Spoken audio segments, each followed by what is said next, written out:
Ko tau mai te tini me te mano ki te pokapuu o Kirikiriroa, ki te whakahee i te pakanga ki Paratinia. E tikana te kōrero i o tātou tupuna Māori. E kore au e ngaro. E kōrero ana tēnei uri o ngā puhi ki te tini tāngata i tai mai.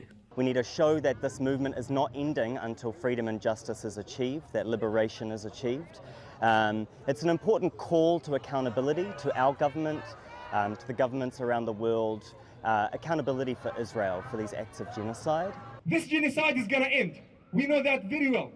We know that this genocide is going to end because we see the Palestinians 7 months after being killed, 7 months after thousands of massacres. Ko tākuta me te kaiārahi o te hapori no Paratinia ki Waikato.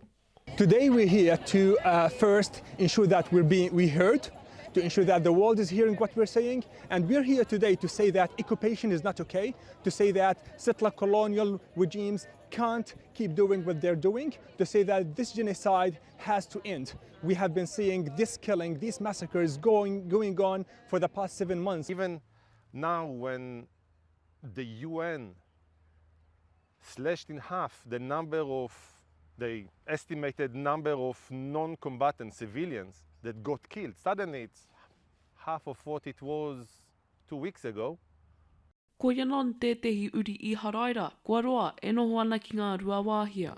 So Nakba means catastrophe. The Nakba word is another Arabic word which means catastrophe. And it's very important again first because it is ongoing. Nakba started in May 1948 and is still ongoing because the occupation of Palestine, the genocide of Palestinians, the ethnic cleansing of Palestinians, not only in Gaza. O te kupu Nakba, te kupu Paratinia mo Parekura nui. I te takotahimano I warau whā te kaumāwaru I te marama o Haratua, e ai ki te iwi nei I tau mai ngā kino katoa ki runga I a rātou.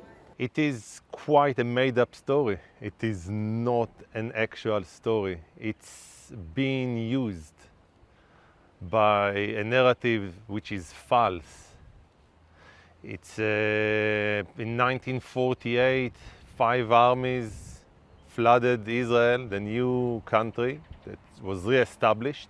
The Nakba started 75 years ago, and Israel has been committing crimes against humanity for 200 days and 75 years. So it's not surprising, but it is absolutely disgusting. It's a breach of human rights. The ICJ has ruled it as equatable to acts of genocide, and still our government isn't really acting as strongly as it could and as urgently as it could. He kaha tonu te karanga o te iwi nei. Free Palestine! Maisi kuki, mā Aukaha.